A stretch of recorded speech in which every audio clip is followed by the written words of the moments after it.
I have a question that's rather specific, but I think it fits into your philosophy in a more generalized manner, and that is, I read your book, Atlas Shrugged, and I was wondering about the position that Eddie Willers was left in at the end of, or near the end of the book. Oh.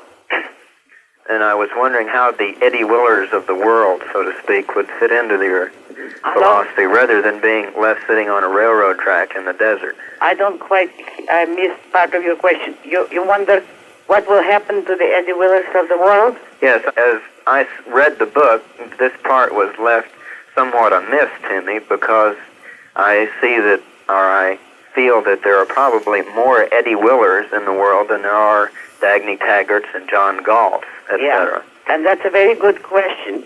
Well, Eddie Willers in Atlas Shrugged is the symbol, in effect, the representative of the best among rational, average men. Yes, that is, he's morally as good as the heroes, but he's not a genius. He's a man of average intelligence and a very scrupulous and high moral character. Now, Eddie Willers is the first and the worst victim of any sort of dictatorship, statism, or collectivism.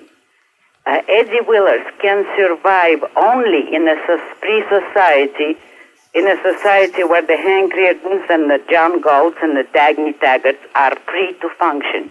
He is at his best, and he carries his own weight, and he works productively in their kind of society.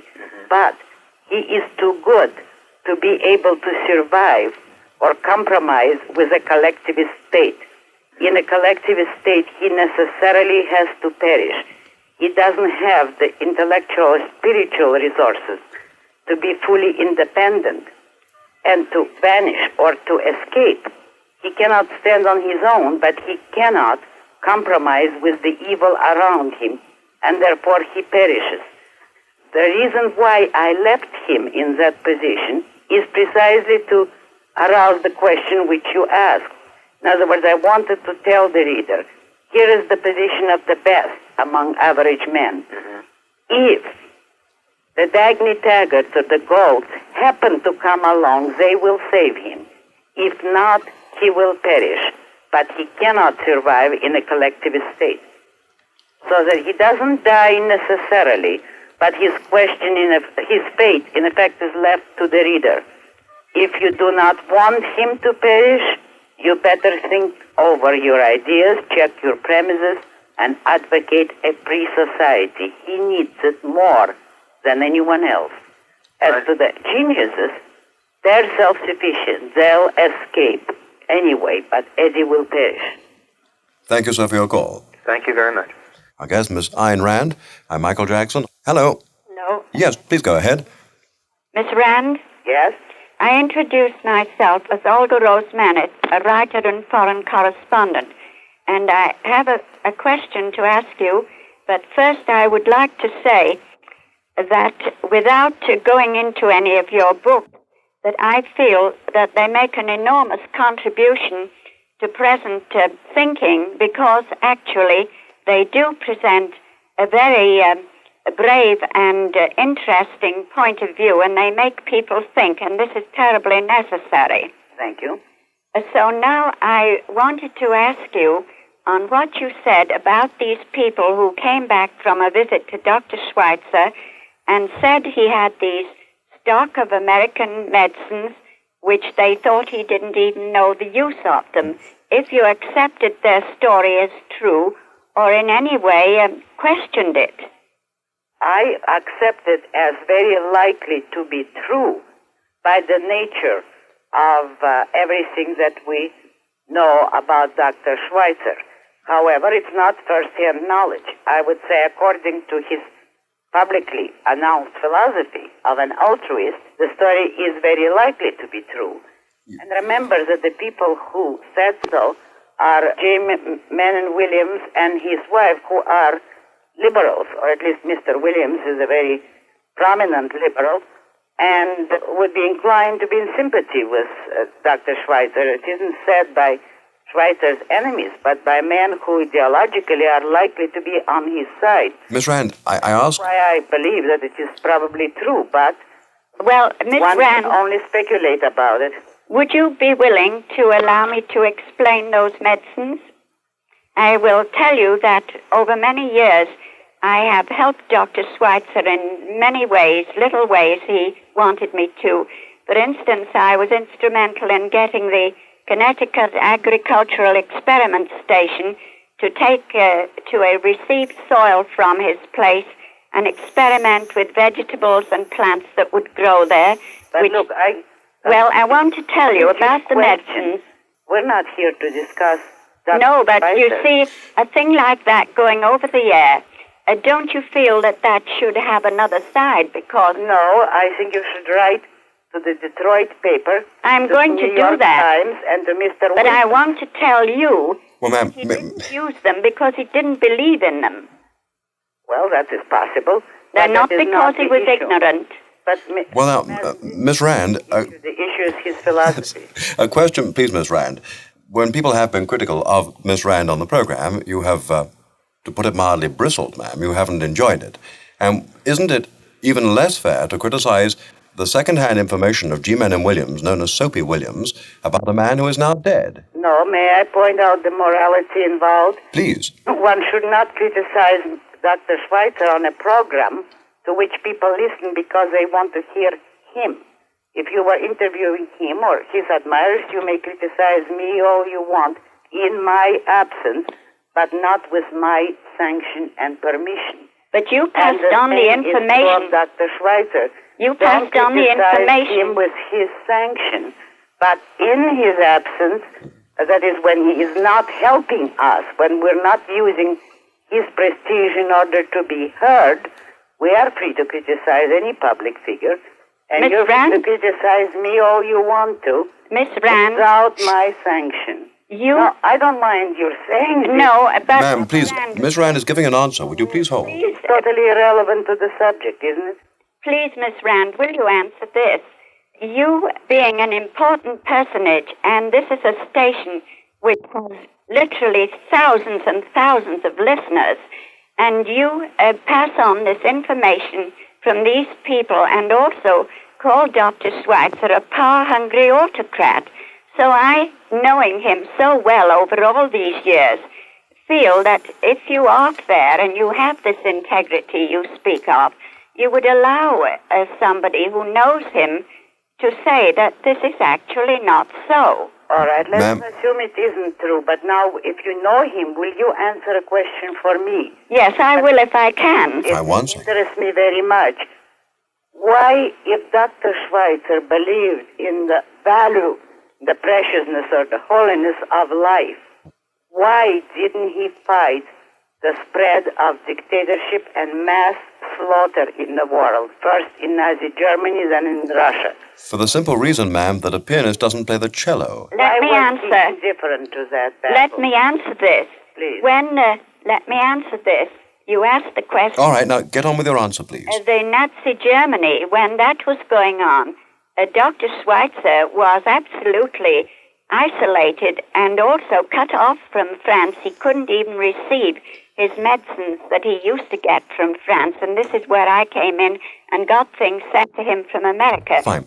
So he But was... why didn't he fight that battle? Oh, now, Because not one man can fight all battles, ma'am. Your John Galt didn't fight all battles.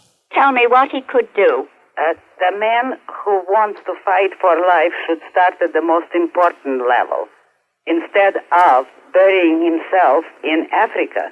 Isn't it possible, ma'am, that disease and hunger are the most important immediate levels? He didn't bury himself. No, isn't it possible, ma'am, that many of us consider different levels to be important and that hunger and disease are perhaps the initial ones that have to be overcome? Well, then one should explain how one reconciles that with one professed Yes. reverence for life. Well, I If think one believes in the value of life, then one should establish a hierarchy of values He and did not that. help one village He when did a that. whole continent is perishing in horror and where all civilized men should fight. Dr. Schweitzer has lit more lamps of reverence for life all over the world, I believe, than any other living man. Well, ma'am, now let's please take it to that point and give someone else a chance to make Yes, comment. indeed. Thank you, ma'am. Thank you very much. Good night. Our guest, Miss Ayn Rand. I'm Michael Jackson. May I quote you again, ma'am? You say, one of the most eloquent symptoms of the moral bankruptcy of today's culture is a certain fashionable attitude toward moral issues, best summarized as, and I'm quoting, there are no blacks and whites, there are only grays. That's right. You say, this is asserted in regard to persons, actions, principles of conduct, and morality in general. Black and white, in this context, means good and evil. The reverse order used in that catchphrase is interesting psychologically. Why do you object to the grays? Why do I object to the grays? Yes. Well, now, let's define words carefully. What is meant by gray in this context? Well, first of all, you have to know what is black and what is white. Right. Black and white in this context means evil and good. Right. And the gray is a mixture of the two. Now, why would I or anyone object to the gray? Your question is self-answering. I object to any aspect of evil. I object to any mixture of evil. And if men know what is good and what is evil, they have no excuse for choosing a mixture. They have no excuse for being gray. In morality, one has to be white. Now, errors of knowledge are not moral flaws. If a man lacks knowledge, that is not evil.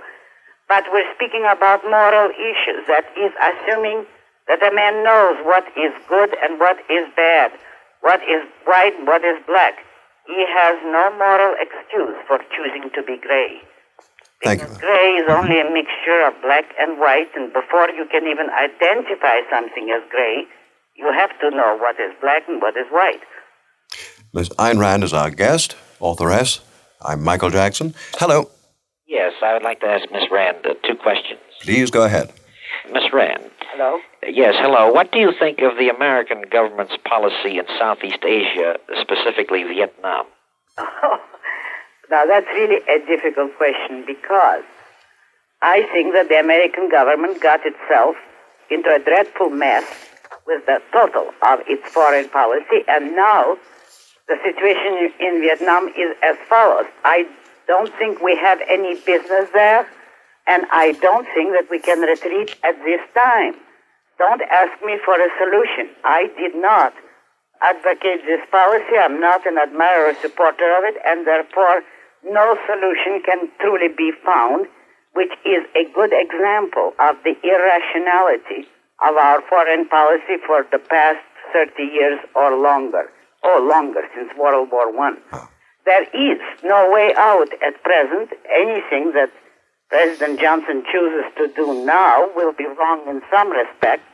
But I'll tell you one thing that would be totally wrong, and that is his disgraceful offer of paying a reparation of $1 billion to the enemy.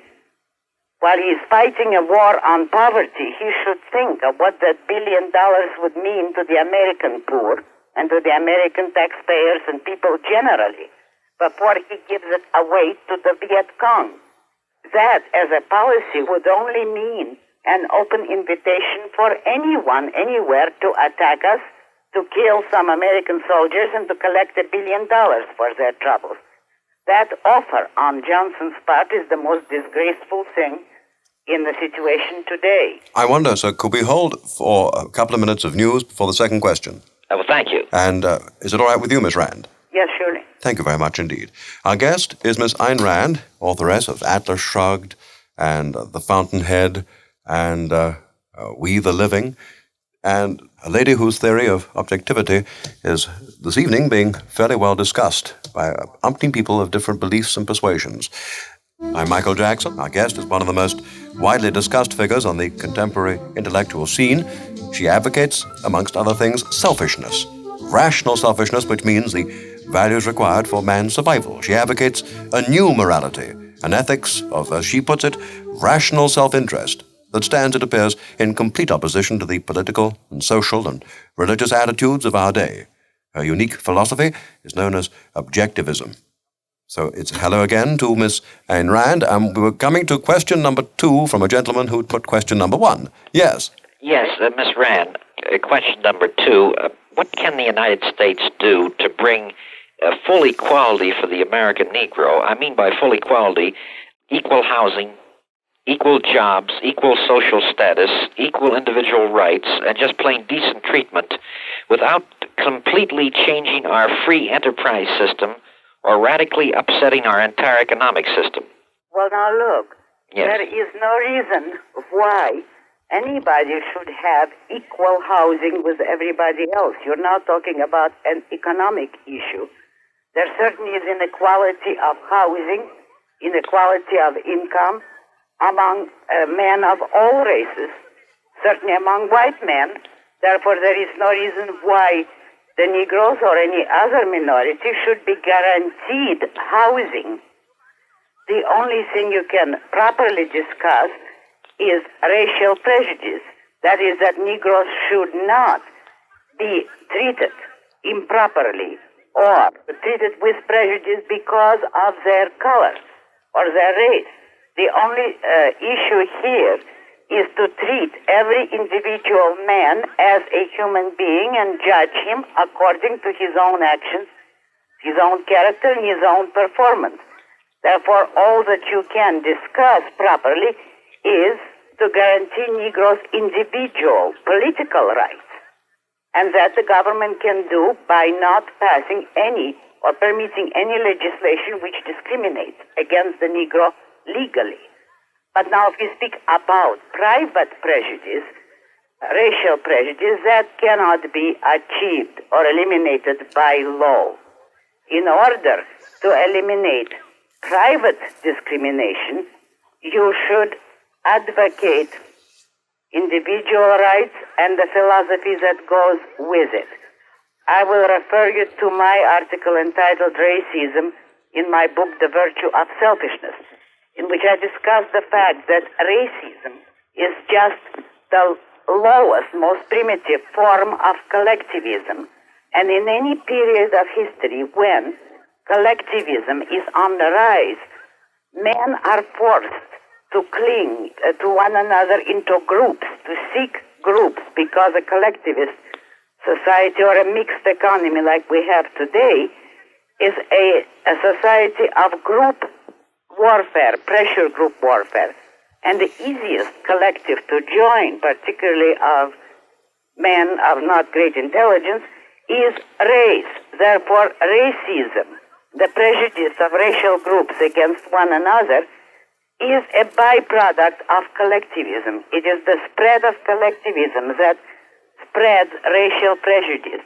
Why? Because men are taught that the individual has no rights, has no meaning, no significance outside of his group. Only groups count. That is the essence of collectivism, and consequently racism is on the rise. The only way to abolish racism, private racism, is by advocating individualism and its corollary, a free society. In a free society, the white man's own rational self-interest would abolish racism, and those who are irrational, those who insist on running their business or their lives by racial prejudice, would be their only victims or their own victims. They should be boycotted by rational men, and they should be ostracized. That is, those who are not racist should refuse to deal with those who are guilty of racial prejudice. But you cannot forbid prejudice by law. A racist has a right not to associate with other people if he doesn't want to. Just as a communist has a right to preach his ideas, to have his freedom of speech, even though his ideas are evil. In a free society, neither the communist nor the racist would be of much danger to anyone, and would gradually be eliminated by people's enlightenment and by people's rational self-interest. Thank you very much for your call, sir. Miss Rand, I want to thank you very much, and in the last 2 minutes, I really say this sincerely, I have learned more in the last 2 minutes than 5 years of any intensive study on my part, and I want to thank you again. Thank you. Good night. What a limited world it must be. What a limited world. I guess, Miss Ayn Rand, does the gentleman's statement surprise you, Miss Rand? Hello? Does the gentleman's statement surprise you? Well, a little. Why do you ask? I don't know, it surprised me. He sounded like an extremely intelligent man, sounded like, if one can go by voices, a businessman, a man of the world. And was there that much said in the last 2 minutes? Oh, quite a lot was said, yes. But I didn't know that he could catch it all that quickly. Good. I have said things which he has not heard elsewhere. But I wish he would read my article where I present it fully, if the subject interests him. You mean the one in the Virtue of Selfishness? Yes. Good. Miss Ayn Rand, authoress of such works as Atlas Shrugged, The Fountainhead, and The Virtue of Selfishness, which I think has been coming up more than the two novels this evening. Hello. Mr. Jackson? Yes, sir. Miss Rand. Hello? Years ago I read Fountainhead. Was that your first book? No, it was my third. I see. Thank you. My first novel was We the Living. Then there was a novelette called Anthem. And then The Fountainhead. I see. Thank you. Now my question. Would you agree that it's an objective truth to say that American business was less circumvented by government in 1929 than it was in 1959? And if that be the case, how would your objectivism advise the action taken in contrast to what was taken at the crash time in 1929 and the subsequent several years down into the depths of 32 and 33 of continued deterioration? Was that government a good government to do what they did in stepping in? Or, if they hadn't, would they have fallen? Or, finally, is it nothing more than an admission that a government merely stepped in to attempt to stave up this other situation? No, I don't think you're putting your question properly. Philosophy does not give you directions for government policy of the moment, but if you want to state it in an issue of principle, what you're asking is, was it capitalism, that the free societies that was responsible or that had caused the depression of 1929? Yes. Is that your question? I'll place it that way. Well, the answer is no. The depression of 1929, as well as all other earlier depressions in the history of capitalism, were caused by government interference into the economy, more specifically by government manipulation of the money supply. In 29, the factor directly responsible for the depression was the Federal Reserve System and their easy credit policy, which permitted an unwarranted expansion of business, which had to crash sooner or later, and incidentally, we're in the same situation today. That was coming to my mind. For details, bibliography on the subject, and books to read, I would suggest that you write to the Objectivist newsletter for a pamphlet entitled Popular Fallacies About Capitalism, written by Nathaniel Brandon. It will tell you in great detail in what manner the depression of 1929 was caused by the government. Now, as to your question about the Hoover government, was their policy proper? No, it was thoroughly improper, and the country would have had a chance to recover only if the government at that time had kept its hands off. It would have been bad, but it would have been of short duration, and there would have been a chance for the economy to get stabilized. As it was, Hoover originated all the controls, all the fundamental controls for which Franklin Roosevelt later took the credit, so that the fault was equally divided between the Republican Party and the Democratic Party, and the depression was not cured, in effect, until World War II, if you want to call it a cure, because that is the usual cure, in quotes, of all controlled economies. The country actually never recovered from that depression and hasn't recovered yet, if you think in terms of long-range effects. Thank you, sir, for your call. Very thought-provoking. Thank you. Good night. Miss Ayn Rand, in New York City, is our guest. I'm Michael Jackson. Hello. Hello, Ms. Rand. Go ahead, sir. I've read in your Objectivist newsletter that it is possible to have monopolies in our economy, and I wonder if you could please explain briefly how this is possible. You read that it is not possible. That it is possible. Yes. No, you have not read it in the newsletter. Unless, I wonder what you mean by monopoly. A monopoly such as a trust. Monopoly usually means a coercive monopoly. That is, a business which holds an exclusive field of business or industry and forbids the entry of competitors, makes the entry of competitors impossible in that field. That is a coercive monopoly. You did not read in the newsletter that such a monopoly is possible in a free enterprise system. How do you stop it, ma'am? Because we have always said the exact opposite. So which article are you citing? I don't recall which article it was. I heard it in a discussion at school. But, ma'am, how do you stop it? Now, I will ask you to please speak first-hand. If you heard it in a discussion at school, you may have heard anything. Well then, Miss Rand, while the gentleman's on the line, let me ask you, how do you stop a coercive monopoly in a completely free society? How do you want? Stop it. How do you stop it? Yes. The free market stops it. Because the moment a monopoly is established, let us say, Right. in a given line, and it produces something inefficiently and charges great prices for a product which someone else may produce cheaper and better, there is no way for that alleged monopolist to stop the competitor from entering the field and taking all his business away from him.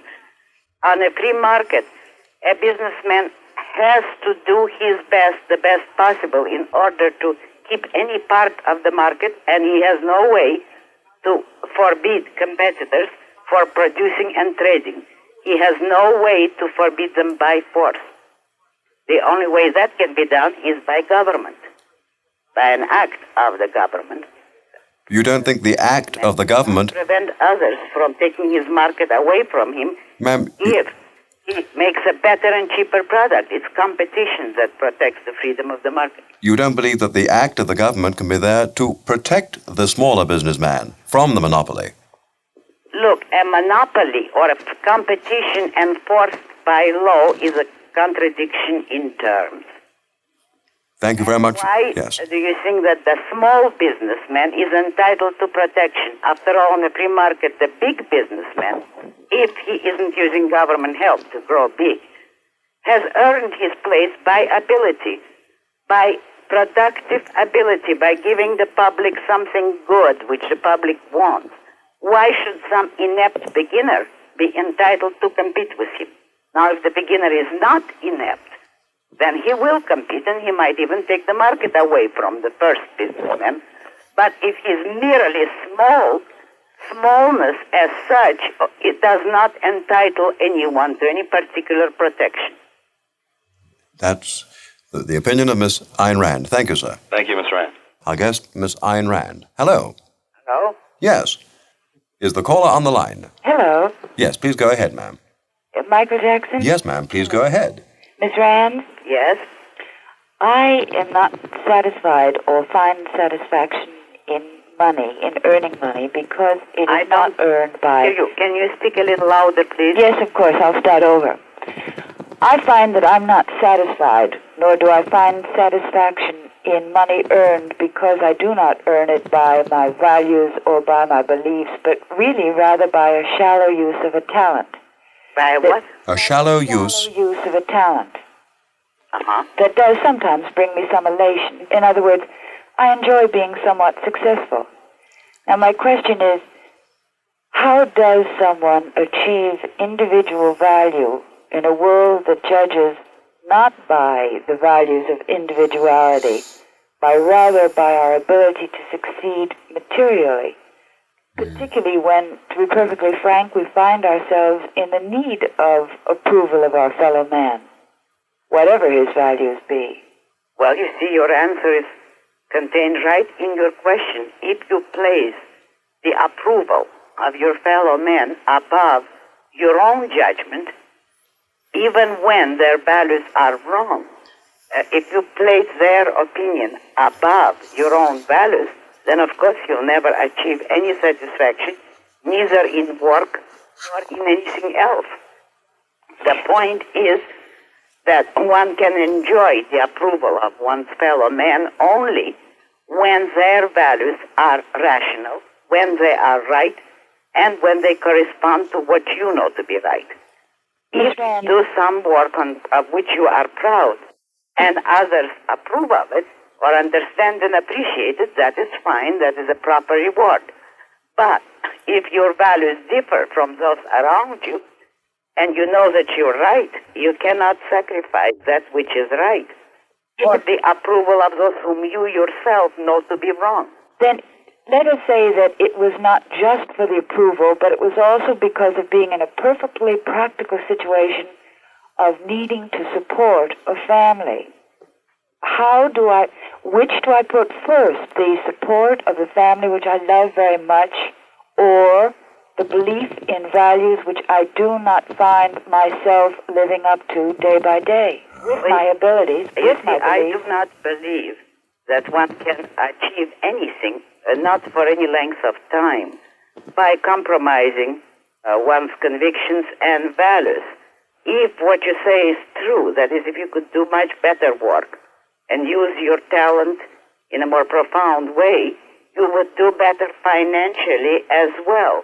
It is not true that you can help your family by, in effect, doing a superficial job or using your talent in a shallow way, as you put it. This may work for the range of the moment, but you will find in the long run that you will be defeated, that you would undercut your own earning capacity and the value that you may be to those you love. Oh, Ayn Rand, from whence come courage? Pardon? From whence come courage? I don't hear you. Where does one get courage? From the conviction that one is right. And if you need a little help on the subject, I would suggest that you read The Fountainhead. Because the character of Peter Keating in it is exactly in your position, although he did not compromise because he wanted to support others, but he wanted the approval of society above everything else. He was very successful for a while. Read what happened to him psychologically, and that is the pattern which applies to everybody in every line of work and in every degree of success, big or small. If you make a success against your own conviction, you'll pay for it, and so will your loved ones. And as to courage, I have always said that I'm not brave enough to be a coward. I see the consequences too clearly. I would suggest that you think this over. Ayn Rand, I like you. Thank you. Good night, ma'am. I hope that answers your question. Michael? Yes, dear. Thank you.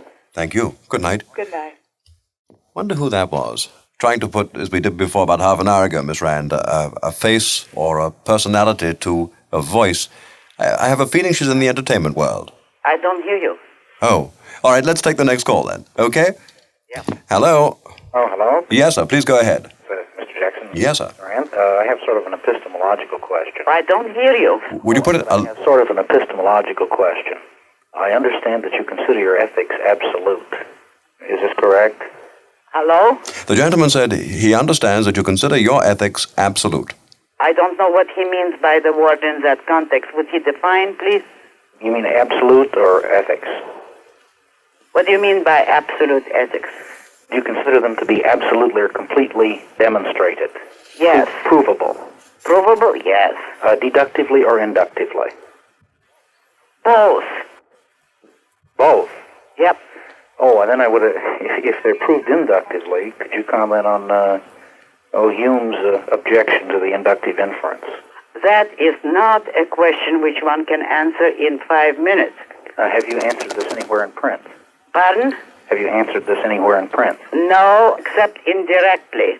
If you read the Objectivist newsletter for the past 4 years, you will find references to it. Or, for a brief reference, I will suggest you read the title essay of For the New Intellectual, where I discuss Hume and other philosophers, but very briefly. However, that might give you an indication To cover the question right now, I will say that Hume's fallacy is the fact that he was waging a war against man's conceptual ability, against the conceptual level of man's consciousness. Hume did not recognize the validity of forming concepts, and therefore he is guilty of the worst contradiction. He is using concepts in order to prove that concepts cannot exist and are not valid and do not give us knowledge of reality. That's for a very brief answer. One other quick question. As any ethical statement or any moral statement is an imperative, how does one propose to prove it an imperative? Hello? Oh, I just said that any ethical statement is an imperative. It's like a statement, go close the door. It's a command. Look, that has already... How can you prove a command? That viewpoint is already passé. You are quoting as a fact a school of thought which is already discredited and which I, for one, never shared. Who discredited it? It is sheer nonsense to assert that value propositions have no bearing or no connection to reality. Here I would say you better read the objectivist ethics. Well, now, while the gentleman is on the line... As a pamphlet or as the lead article in The Virtue of Selfishness, in which I tell you on what facts of reality I base my ethics. I cannot repeat the proof for you here except to indicate it. Ma'am, while the gentleman's on the line... The ethics statement refers to reality. It refers to an appraisal, an evaluation, a choice but between alternate courses. Courses where, in reality, man has to survive by means of making choices, and it is the requirement of his nature, qua man, qua rational being, that sets the terms, that defines what kind of rules, what kind of moral code he should accept if he is to survive. It is the nature of a living entity that determines its particular code of values. Miss Rand, is ethics the province of whims? Hello? Is ethics the province of whims? W-H-I-M-S? What? What are ethics, ma'am? Ethics is a code of values, a code of good and evil, or right or wrong, that directs man's choices and actions, the kind of fundamental choices and actions which determine the course of his life. That's my definition. Is it tied up with personal emotions and social edicts? It is not. Religion? No, it is based on reason. I see. Sir, thank you very much for your call. Thank you. Good night. Our guest is Miss Ayn Rand in New York City, authoress. Hello. Yes, Mr. Jackson, Miss Rand. Good evening. Hello? What is your thinking on states and federal governments' stand on putting to death men and women having been convicted of certain crimes? Capital punishment, ma'am. I don't hear the question. What is your opinion of capital punishment? Well, in principle, I would be in favor of capital punishment to this extent. If a man takes another man's life, if he is guilty of premeditated murder, morally he does deserve to forfeit his own life. But the difficulty comes in the fact that no absolute proof can always be given. That is, with all the precautions, errors of justice are possible. And therefore, I think a good argument could be made, and I guess I would be more or less in favor of abolishing capital punishment, not out of sympathy or pity for the actual murderer, but on the premise that it is better to put 9 murderers in jail for life rather than execute one innocent man. And since juries are fallible, on that ground alone, only on the ground of the possible error, should one abolish capital punishment. Thank you, sir, for your call. Our guest, Miss Ayn Rand. I'm Michael Jackson. Hello. Hello, I have a question for Miss Rand, which has come up among some of the students of objectivism here at UCLA. Good. In a moral field, and it goes like this. How does one prove, using objectivism's principles, that it is in one's self-interest to carry on a love relationship with only one person in any one period, as opposed to, say, with two persons of equally high value in the same period? I don't hear the question. What are the arguments against polygamy? I'll repeat this question for you. How does one prove, using objectivism's principles, that it is in one's self-interest to carry on a love relationship with only one person in any one period, as opposed to, say, with two persons of equally high value in the same period? What premises, how would one start to attack this question? It isn't a question really to be proved by objectivism only. It is a question of human psychology generally. That is, what objectivism would say is that one should have a romantic or sexual relationship only with the person whom one evaluates as very high value indeed.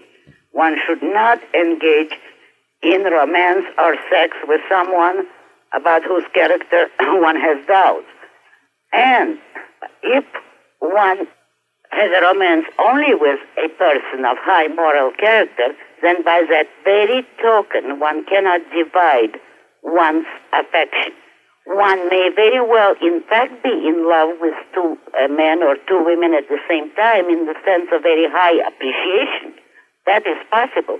But one cannot put that feeling into practice because it is actually impossible to divide your feeling between two values. You have to make a choice and you have to decide which value is the highest one for you.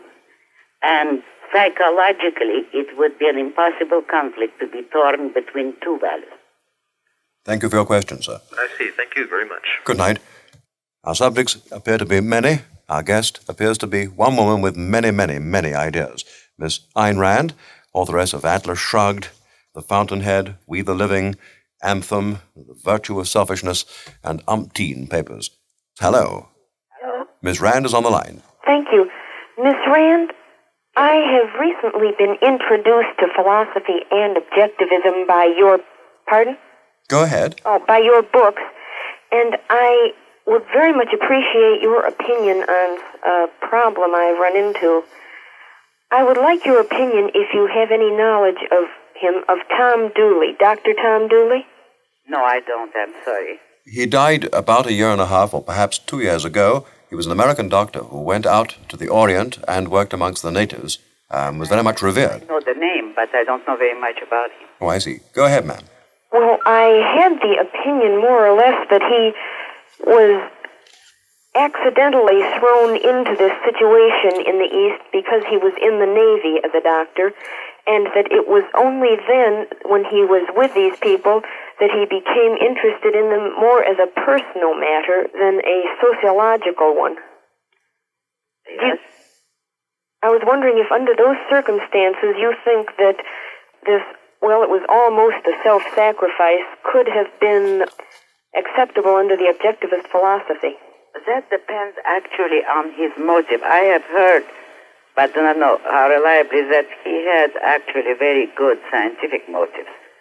But what the objectivist philosophy would say as a principle is this: if you want to help others, and you can do so without sacrificing yourself, then it is proper. If it is a sacrifice, then one shouldn't. Now, what do I mean by sacrifice? A sacrifice means the surrender of a greater value for a lesser value or a non-value. Therefore, in this case, if Dr. Dooley wanted to do something else, wanted it more, but gave it up because the people needed him, that would be a sacrifice, and that would be improper. But if he was a scientist, and he was pursuing his own career, and he wanted to help these people because it was a scientific problem in very difficult and tragic circumstances, then he was acting properly. The whole issue, of course, only he himself could answer it. But what I'm saying is that he must not, and no one must, give up their greatest values for the sake of helping others. That is self-sacrifice. But merely undertaking a difficult job of helping others when it coincides with your own interests, scientific or professional, that is quite proper. In fact, that's heroic. Miss Rand, Perhaps Nathaniel Branden sums it up when he says no one ever really sacrifices himself. When did Nathaniel Branden say that? In his paper, Isn't Everyone Selfish? And he goes on to say, since every purposeful action is motivated by some value or goal that the actor desires, one always acts selfishly, whether one knows it or not. But would you accept that? Look, I think it is truly contemptible, if you will forgive me, to quote anyone that way. You are quoting Mr. Branden's presentation of the very viewpoint that he is opposing. The article is entitled, Isn't Everyone Selfish? And Mr. Branden proves precisely the opposite of the view which you are quoting, and which he quotes as the enemy view. Fine. Now then we get an answer from you. Turn, please, to the last paragraph, the concluding paragraph of that article, and read it to us. All right. A genuine selfishness, that is, a genuine concern with discovering what is to one's self-interest, an acceptance of the responsibility of achieving it, a refusal ever to betray it by acting on the blind whim, mood, impulse, or feeling of the moment, an uncompromising loyalty to one's judgment, convictions, and values, represents a profound moral achievement. Those who assert that everyone is selfish, and that's in quotations, commonly intend their statement as an expression of cynicism and contempt, but the truth is that their statement pays mankind a compliment that it does not deserve. That's it. Now you see that is quite clearly stated. Yes, but without using words like contemptible, we get the answer from you. Pardon? I say without using words like contemptible, we get the answer. No, but he does not believe that everyone is selfish because they act on some kind of motive. That is precisely the idea he is opposing, and I am opposing. Good. Ma'am, I hope that in part answers your question. Very much. Thank you very much. Thank you. Good night. Hello. Hello? Yes, go ahead. Yes, thank you so much. I would like to tell Miss Rand that I certainly admire her moral philosophy. And earlier in the program, I understood her to say that she was an atheist. And I would like to know how a person arrives at this conclusion that they are an atheist. Hello? Yes. One arrives at it by reason. If one is on the premise that one must not accept anything on faith, one must not accept anything without rational proof and evidence, then one concludes that there is no proof or evidence for the existence of anything supernatural or of a supernatural being such as God. You see, one doesn't arrive at atheism by objecting to religion. One arrives at it by supporting reason. Reason as an absolute. I see, but Miss Rand, does this never leave you with a lonely feeling? No, dear, never.